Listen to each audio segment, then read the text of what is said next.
Naimbagngag sa Pilipinas at tuyon dagiti kang runana damdamag dito PTV Cordillera. Inunay-unay ni Baguio City Mayor Benjamin Magalong asaan lang nga itaa holiday season anas ken anadalos dagiti panganan ken comfort rooms dagiti terminals iti syudad. Impeteng ti opisyal ti umno a sanitation kadagiti nasawa pasilidad. Bayat a dagiti terminal nga awanan iti comfort rooms ket nasken nga agaramid dagiti masaknan.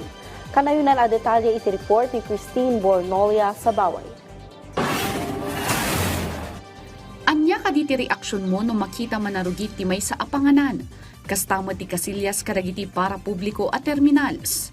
Gaputa umas asidegan ti holiday season ken manamnama ang umato ti bilang nagiti turista iti syudad, idagdagadag ni Mayor Benjamin Magalong kadagiti panganan ken dagiti para publiko a comfort rooms ti bus terminals a kanayo na nadalos ken naurnos. Daytoy ti may sa kampanya ti lokal a gobyerno saknan iti sanitation. Requiring talaga na dapat talaga merong standard talaga. Merong wash area, tapos merong mga napkins na dapat readily available sa mga guests or clients. Ni Manang Ruth anabayagan nga adaan iti pwesto iti panganan, malaksida na dalus iti idasdasar na ataraon, siguraduan na pay anadalus dagiti alikaman nga araramatan na. I-sanitize. Yung parang yung mga kutsara para malinis, ganun ma'am. Opo. Hugasan maigi. Ni Manong Rudy akanayo namang mangan iti pwesto ni Manang Ruth. May sama takit kitaan na sakbay mangan daytoy ket ti kinadalos ti pwesto. Siyempre yung pwesto malinis. Saka yung luto. Kahit di masarap, basta maganda tingnan. Malaksid kadagiti panganan. Kasapulan matlangan na dalos dagiti para publiko a kasilyas. Sigun iti mayor, ano kasano ti kinadalos iti kasilyas ti pagtaengan, kastamot kuma kadagiti para publiko a kasilyas.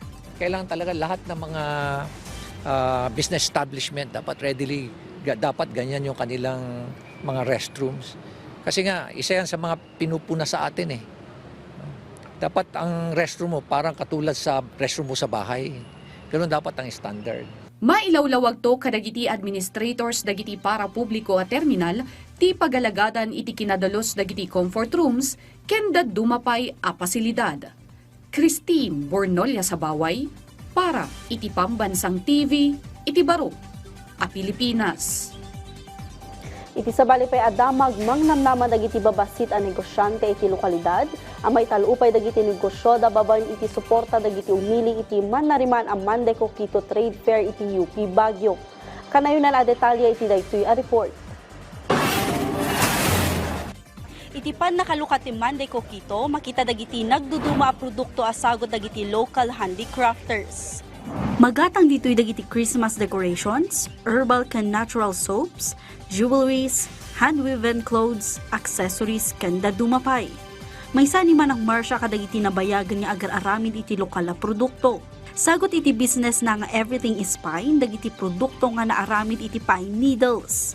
Sigun ken kuana napadas iti negosyo na iti pandemic. We gathered all local communities, mga artisans, para meron kaming place to sell our products. Kasi nung nag-lockdown, lahat ng mga stocks namin, ma'am, syempre naka-lockdown din, wala na kaming mga trade fairs. So yun, na-form yung Mande Coquito to help and support the local artisans. Ti Mande Coquito ket nang rugidi 2020. Kalpasan na napasaran dagiti small business owners ken handicrafters ti nagined a panagrangay ti negosyo gapo iti pandemic restrictions. What keeps us going is also the hunger and support of the people. As long as there are people who like local, who support local businesses, small businesses, weavers, crafters, and artists, there will always be Mande Coquito.